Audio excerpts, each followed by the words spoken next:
नमस्कार विद्यार्थियों। सभी तृतीय वर्ष भूगोल के विद्यार्थियों का मैं डॉक्टर आलोक जैन श्री गोविंद गुरु राजकीय महाविद्यालय बांसवाड़ा के भूगोल विभाग से आपका स्वागत करता हूं। छात्रों, थर्ड ईयर का हम फर्स्ट पेपर पढ़ रहे हैं जिसमें भारत का भूगोल और उसका सामान्य परिचय से हमने शुरुआत की थी। भारत के भूगोल के अंतर्गत हमें भारत से संबंधित विभिन्न पहलुओं का वर्णन करना होता है, जिसके अंतर्गत हमने सबसे पहले भारत के जो भी परिचय से संबंधित तथ्य हैं हमने उस पर बात की थी। उसके बाद हमने दक्षिण एशिया और अन्य राष्ट्रों की तुलना में भारत की स्थिति पर विचार किया था। भारत को विविधता में एकता वाला देश कहा गया है। अनेकता में एकता यहाँ की मूल संस्कृति है, इस पर भी हमने चर्चा की थी। इसके बाद हमने भारत के भूगर्भिक संरचना पर विशेष अध्ययन किया था और विभिन्न भौगोलिक तत्वों या चट्टानी संरचनाओं का वर्णन करते हुए ये देखा था कि किस तरह से इन भूवैज्ञानिक संरचनाओं ने भारत के विभिन्न भौतिक स्वरूपों का निर्माण किया है। अर्थात अलग अलग काल में बनी चट्टानों ने भारत को अलग अलग भौतिक स्वरूपों में विभक्त किया और इन्हीं भौतिक स्वरूपों के अंतर्गत हम भारत के जो मॉर्फोलॉजिकल रीजन हैं उनके वर्गीकरण पर हम पिछले टॉपिक में बात कर चुके हैं। हमने भारत के भूगर्भिक इतिहास का वर्णन करने के बाद ये देखा था कि इन्हीं चट्टानों ने भारत के 3 स्पष्ट भौतिक स्वरूप, उत्तर का पर्वतीय प्रदेश, दक्षिण का पठारी प्रदेश और विशाल मैदानों का निर्माण किया। और पिछले टॉपिक में हमने इन विभिन्न भौतिक स्वरूपों का वर्णन किया था, वर्गीकरण किया था। तो आज हम इनका विस्तार से अध्ययन करेंगे। सबसे पहले उत्तर का पर्वतीय प्रदेश क्या है और इसका विस्तार कहाँ से कहाँ तक है। इसके अंतर्गत हम हिमालय की पर्वत श्रृंखलाओं को सम्मिलित करते हैं। मैंने आपको पिछले टॉपिक में भी बताया था कि हिमालय को भौगोलिक और प्रादेशिक 2 अलग अलग आधारों पर बांटा है। पहले हम अध्ययन करेंगे हिमालय का प्रादेशिक वर्गीकरण, अर्थात प्रादेशिक आधार पर हम इसे किस तरह से बांट सकते हैं। तो पहले हम देख लेते हैं हमारा जो उत्तर का पर्वतीय प्रदेश है। भारत के उत्तर में यह हिमालय पर्वतीय प्रदेश स्थित है। यहाँ एक चीज़ आपको ध्यान में रखनी है, इस पर्वतीय प्रदेश का नाम हमने हिमालय पर्वतीय प्रदेश नहीं रखते हुए उत्तर का पर्वतीय प्रदेश रखा है। ऐसा इसीलिए किया गया है क्योंकि हिमालय का विस्तार भारत के अलावा अन्य देशों में भी है। तो हम हिमालय प्रदेश कहने के स्थान पर इसे कहेंगे भारत के उत्तर के पर्वतीय प्रदेश। ये पर्वतीय प्रदेश पश्चिम में सिंधु नदी के मोड़ से लेकर पूर्व में ब्रह्मपुत्र नदी के मोड़ तक लगभग 2400 किलोमीटर में विस्तृत है। इसका मैप भी आपको मैं पिछले टॉपिक में बता चुका हूँ, आगे और मैं बताऊँगा। भारत के जम्मू कश्मीर राज्य से लेकर पूर्व में अरुणाचल प्रदेश तक इसका विस्तार है। अर्थात उत्तर में कश्मीर से लेकर पूर्व में ये श्रृंखला कैसी फैली हुई है, उत्तर से लेकर उत्तर पूर्व में तलवार के आकार में फैली हुई है और इनका विस्तार 2400 किलोमीटर है। देशांतरी विस्तार अगर हम कहें तो लगभग 22 डिग्री देशांतरों में ये पर्वतीय श्रृंखला फैली हुई है और इसका आकार धनुष के समान है। इस धनुषाकार पर्वतीय श्रेणी के उत्तरी भाग में तिब्बत का पठार स्थित है और दक्षिणी भाग में विशाल मैदान स्थित है। अर्थात ये पठारी और मैदानी भागों के बीच में स्थित पहाड़ी श्रृंखला है। यहाँ की क्या विशेषताएं हैं इस उत्तरी पर्वतीय प्रदेश की, अगर हम विशेषता बताएं तो ये काफ़ी उच्च पर्वत चोटियाँ हैं और यहाँ पर साल भर बर्फ़ जमी रहती हैं। अर्थात यहाँ की चोटियाँ किस तरह की हैं, बर्फीली चोटियाँ हैं, तापमान कम पाया जाता है। यहाँ का धरातल कटा-फटा है और यहाँ जो अपवाह तंत्र है वो पूर्वगामी अपवाह तंत्र है। शीतोष्ण प्रकार की वनस्पतियाँ यहाँ पाई जाती हैं। तो सारांश में हम कहेंगे कि बर्फीली चोटियाँ, कटा फटा धरातल, पूर्वगामी अपवाह और शीतोष्ण प्रकार की वनस्पतियाँ पर्वतीय प्रदेश की विशेषताएं हैं जो इसे अन्य भौतिक प्रदेशों से अलग करती हैं। ठीक है, ये उत्तर के पर्वतीय प्रदेश की सामान्य विशेषताएं हमने देखी। उत्तरी पर्वतीय प्रदेश का जो पश्चिमी भाग है वो पूर्वी भाग से अधिक चौड़ा है, अर्थात इसके पश्चिम की चौड़ाई अधिक है और पूर्व में ये भाग थोड़ा सकड़ा है। लेकिन ऊंचाई की दृष्टि से इनमें विपरीत संबंध है, अर्थात पूर्वी भाग अधिक ऊंचे हैं जहाँ पर एवरेस्ट, कंचनजंगा आदि उच्च पर्वत चोटियाँ पाई जाती हैं, जबकि पश्चिमी भागों की ऊंचाई कम है। हिमालय की जो उत्पत्ति है, हालांकि हम हिमालय का विस्तार से अभी उत्पत्ति से संबंधित वर्णन नहीं कर रहे हैं, लेकिन सामान्य जानकारी के लिए आपको बता दें कि इनकी उत्पत्ति यूरेशियन और भारतीय प्लेट के टकराने से हुई और इनके मध्य जो टेथिस सागर था, उन टेथिस सागरों में जब अवसाद निरंतर जमते गए और जब बहुत अधिक अवसाद एकत्र हो गए तो उनमें वलन या मोड़ पड़ने से इनकी उत्पत्ति बताई गई है।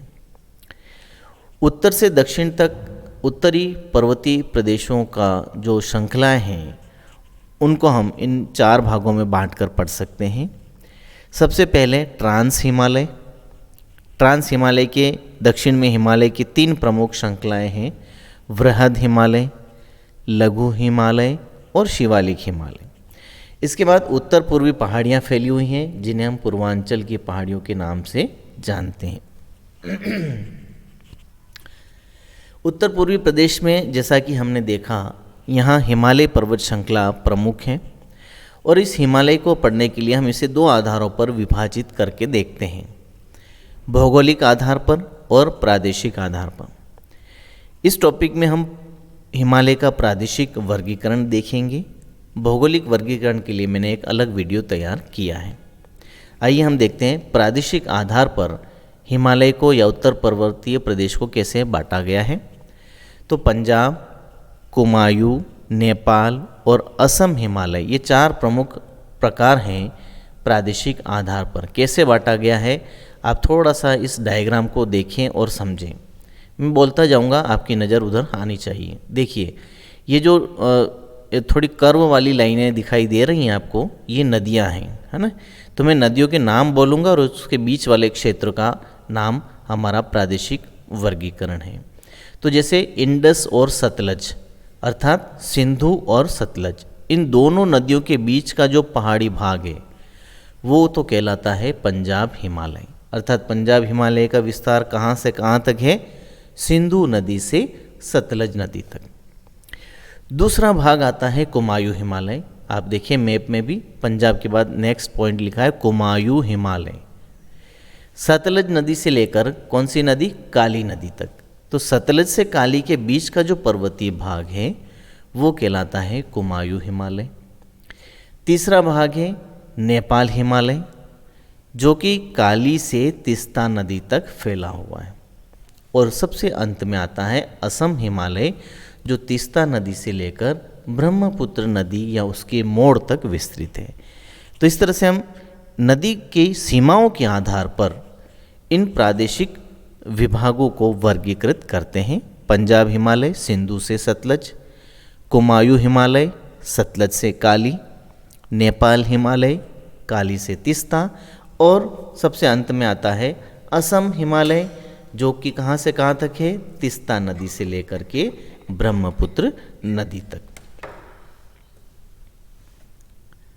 तो अब हम प्रादेशिक वर्गीकरण अभी हमने मैप के द्वारा देखा। अब मैं इसका कुछ इम्पोर्टेंट पॉइंट्स आपके सामने रखता हूँ। एक विद्वान हुए थे जिनका नाम था सिडनी बुराड़। ये भूगर्भ शास्त्री थे और इन्होंने नदी घाटियों की सीमा के आधार पर हिमालय को 4 प्रादेशिक भागों में वर्गीकृत किया, जो कि अभी मैंने आपको मैप के द्वारा बताया था। इन चारों में सबसे पहला भाग था पंजाब हिमालय। विस्तार मैंने आपको बता ही दिया, सिंधु से सतलज नदी के बीच का भाग। बीच का कौन सा भाग? पर्वतीय भाग। कहाँ पर विस्तृत है? तो आप बताएंगे कि पंजाब हिमालय का अधिकांश भाग कश्मीर और हिमाचल प्रदेश में स्थित है, और यही वजह है कि इस भाग को कश्मीर या हिमाचल हिमालय भी कहा जाता है। अब बात आती है इसकी लंबाई की, इसके विस्तार की, तो लगभग 560 किलोमीटर लंबा है, और इसी भाग में काराकोरम, लद्दाख, पीर पंजाल, धौलाधर और जास्कर पर्वत श्रेणियाँ स्थित हैं। जब हम भौगोलिक वर्गीकरण पढ़ेंगे तो ये काराकोरम, लद्दाख, पीर पंजाल, ये सारी श्रेणियाँ आपको ट्रांस हिमालय क्षेत्र के अंतर्गत दिखाई देगी। और ट्रांस हिमालय कहाँ है? महान हिमालय के भी उत्तर में स्थित है। अब हिमालय का दूसरा भाग हम देखते हैं, जिसे हम कहते हैं कुमायूं हिमालय। इस कुमायूं हिमालय का जो विस्तार है वो 320 किलोमीटर है, और 320 किलोमीटर ये सतलज से काली नदी तक विस्तृत है। इस कुमायूं हिमालय का जो पश्चिमी भाग है वो गढ़वाल कहलाता है, और पूर्वी भाग कुमायूं के नाम से जाना जाता है। कुमायूं हिमालय की जो सबसे ऊंची चोटी है उसे हम नंदा देवी कहते हैं। तीसरा भाग है नेपाल हिमालय, जो अभी मैंने मैप में बताया था आपको, काली नदी से लेकर तीस्ता नदी तक। विस्तार इसका 800 किलोमीटर। 800 किलोमीटर लंबाई तो है, लेकिन इसकी विशेषता है कि यहाँ पर हिमालय की सर्वोच्च चोटियाँ पाई जाती हैं, और ये नेपाल में स्थित है, इसीलिए इसको नेपाल हिमालय के नाम से जाना गया है। कौन कौन सी चोटियाँ? 8,848 मीटर ऊंची एवरेस्ट, कंचनजंगा 8,598 मीटर ऊंची, जो हिमालय की दूसरी ऊंची चोटी है। एक चीज़ आप ध्यान रखना, भौगोलिक वर्गीकरण में भी मैंने एक नाम बताया है, K2 या गोडविन आस्टीन और कंचनजंगा, इन दोनों में क्या फ़र्क है? यदि आपसे हिमालय की सर्वोच्च चोटियों के बारे में पूछा जाता है तो आपको ध्यान रखना है एवरेस्ट के बाद हिमालय की ऊंची चोटी कंचनजंगा है। लेकिन अगर सर्वोच्च चोटियों की बात की जाए तो काराकोरम पर्वत श्रेणी, जो कि हिमालय से भी उत्तर में है, उसके अंतर्गत K2 या गोडविन आस्टीन है, जो भारत की सर्वोच्च चोटी मानी जाती है, और काराकोरम की और विश्व की दूसरी सबसे ऊंची चोटी मानी जाती है, जो कि 8,611 मीटर ऊंची है। तो ये थोड़ा सा अंतर आपको ध्यान में रखना है काराकोरम में और हिमालय में। तो एवरेस्ट, कंचनजंगा, मकालू, इसकी भी मैंने ऊंचाई लिख रखी है, धौलागिरी, ये सभी उच्च पर्वत चोटियाँ नेपाल हिमालय के अंतर्गत आती हैं। फिर नेक्स्ट आता है हमारा असम हिमालय। असम इसलिए कहा है क्योंकि यहाँ पर असमान पहाड़ियाँ, असमान क्षेत्रफल है, इसलिए इसको असम के नाम से जाना जाता है।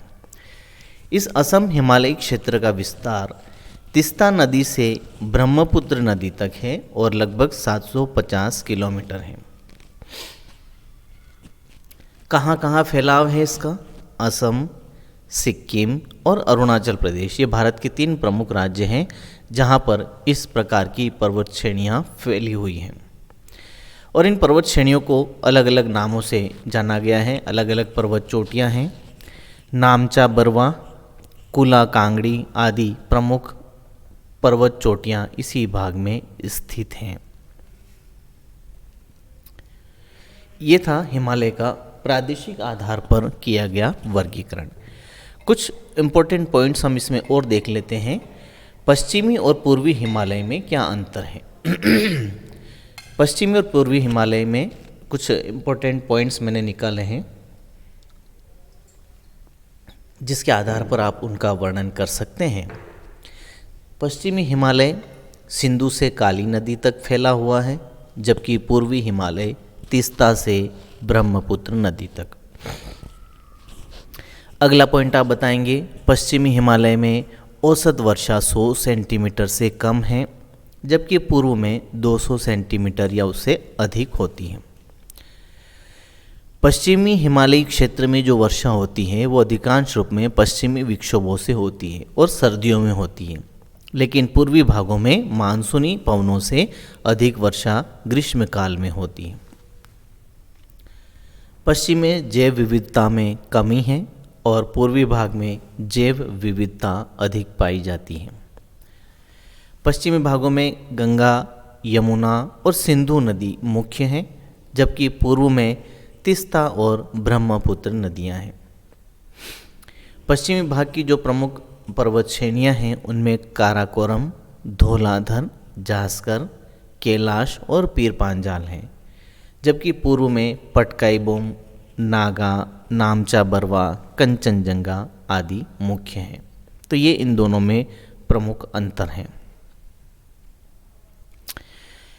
एक पॉइंट और हम देखेंगे, यहाँ पर हिमालय के पर्वतीय क्षेत्रों में कुछ दर्रे हैं और इन दर्रों से मार्ग भी निकलते हैं।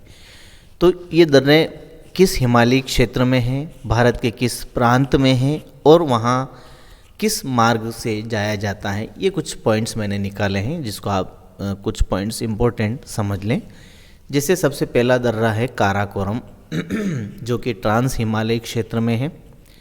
भारत के जम्मू कश्मीर राज्य में लद्दाख क्षेत्र में इसकी अवस्थिति है। भारत और चीन को इससे जाया जाता है, इसका मार्ग है। नेक्स्ट है गुर्जिल दर्रा जो कि वृहद हिमालय में है, जम्मू कश्मीर में श्रीनगर और गिलगित को जोड़ता है। पीर पांजाल लघु हिमालय, जम्मू कश्मीर में, ये जम्मू को कश्मीर से मिलाता है। बनिहाल दर्रा जम्मू कश्मीर के पीर पंजाल पर्वत श्रेणी में लघु हिमालय के अंतर्गत आता है। यहाँ से NH-1A गुजरता है जो श्रीनगर एवं जम्मू को जाता है। सिक्किम में नाथुला दर्रा है जो वृहद हिमालय में है, भारत और चीन अर्थात गंगटोक और लासा को जोड़ता है। जोजिला दर्रा वृहद हिमालय के जास्कर श्रेणी में, जम्मू कश्मीर में श्रीनगर और लेह को जोड़ता है। लिपू लेख कुमाऊं उत्तराखंड में है जो कि किसको जोड़ रहा है, कुमाऊं क्षेत्र और तिब्बत को जोड़ता है। भारत चीन स्थलीय व्यापार मार्ग, मानसरोवर, कैलाश आदि जाने वाले यात्री इसी दर्रे से होकर गुजरते हैं। उत्तराखंड में नीति दर्रा भारत और चीन के बीच मार्ग बनाता है। मानाला दर्रा भी भारत और चीन के बीच, ये भी उत्तराखंड में है। अरुणाचल प्रदेश में बोमडीला दर्रा है जो उत्तर पूर्वी हिमालय की पहाड़ियों में है, भारत और तिब्बत के बीच मार्ग है। दीफू दर्रा भी अरुणाचल में है।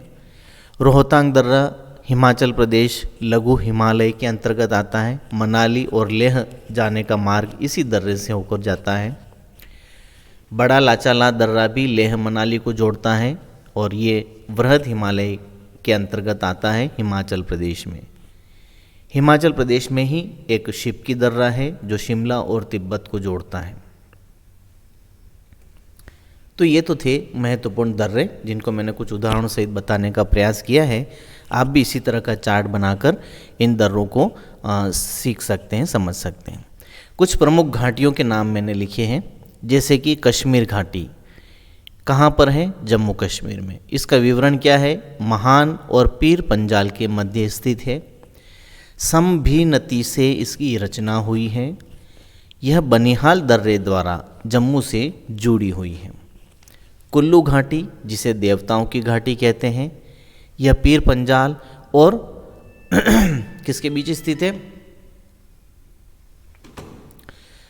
इस हिमाचल प्रदेश में कुल्लू घाटी है। इसी से चंद्रा और भागा नदियाँ बहती हैं।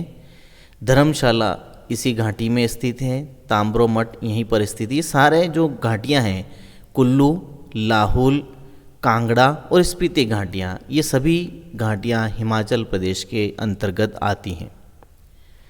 इसके बाद पार्वती घाटी भी इसी में आती हैं। हिमाचल के कुल्लू में स्थित यह घाटी मणिकरण नामक शहर हेतु एक तीर्थ मार्ग है और मणिकरण गर्म पानी के फव्वारे के लिए प्रसिद्ध है।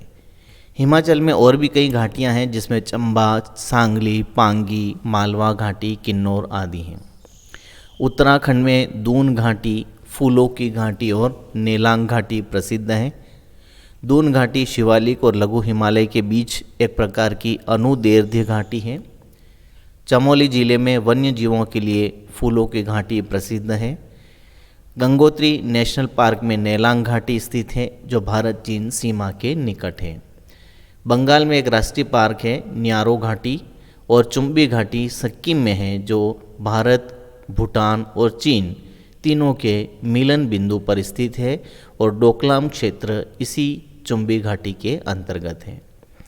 नागालैंड में जूफू, आंध्र में अराकू और केरल में शांत घाटी है। शांत घाटी नीलगिरी की पहाड़ियों में जैव विविधता हेतु प्रसिद्ध है। तो छात्रों, ये था हमारा हिमालय का प्रादेशिक आधार पर किया गया वर्गीकरण, हिमालय के महत्वपूर्ण दर्रे और प्रमुख घाटियाँ। अब मैं इस टॉपिक को यहाँ विराम देता हूँ। अगले टॉपिक में हम भारत के अगले भौतिक स्वरूप के साथ फिर मिलेंगे। तब तक के लिए धन्यवाद।